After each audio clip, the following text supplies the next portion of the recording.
Local government has been one of South Africa's perennial problems for many years.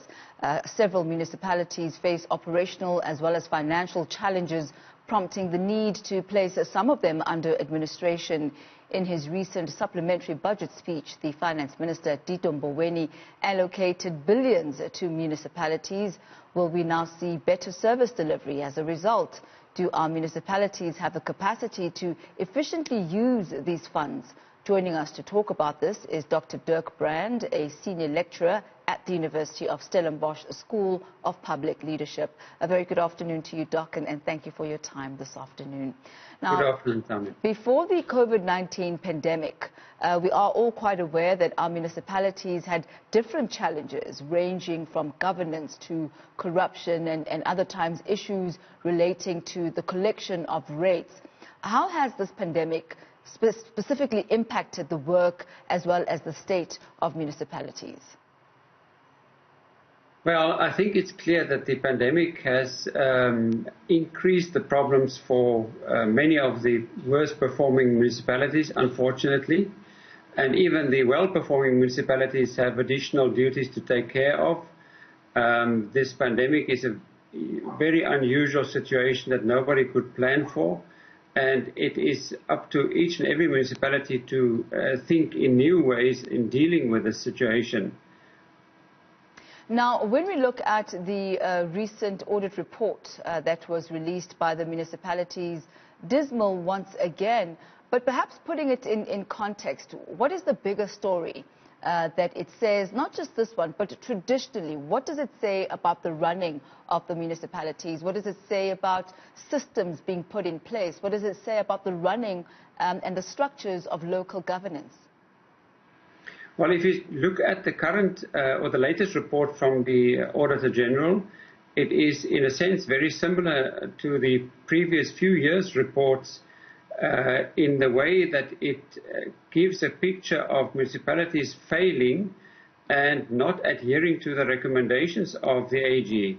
When the AG found problems in municipalities and recommends steps to correct that, it is the first thing that councils and the municipal managers should do is to take those recommendations seriously and make sure that consequence management takes place.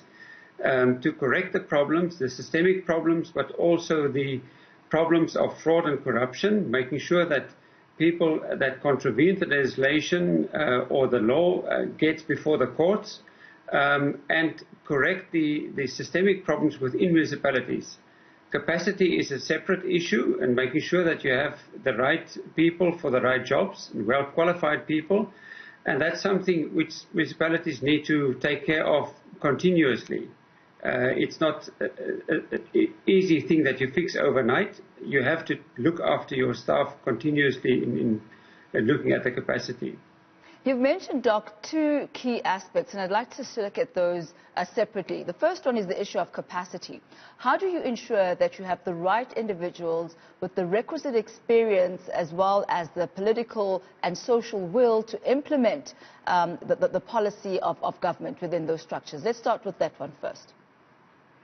Well, for many years now, the National Treasury has issued regulations requiring a minimum standard of knowledge for middle and senior management in municipalities, and that training and provision of courses or capacity building is ongoing throughout the country, provided by a variety of universities, and making sure that that capacity is increased over time. And we need the political will to make sure that that is adhered to at all times, and that municipalities don't take shortcuts by appointing people who fit the political profile but not the professional profile. Of course, you want people to support the party that won the election in the way that they administer the policies of the municipality, but the first requirement should be the capacity of people who you employ and not the political affiliation. And the second aspect of my question speaks to what you called consequence management and the AG's recommendations not being taken into account. that you spoke about corruption, and that speaks to accountability. How do we ensure that there is accountability within our municipalities?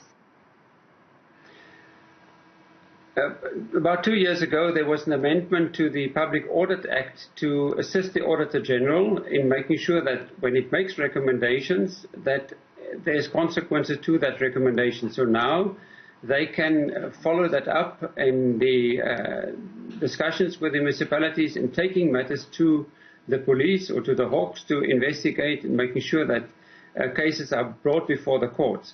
But it is in the first place a duty of the municipal manager as the CEO of the municipality and of the council to make sure that accountability is really taken seriously.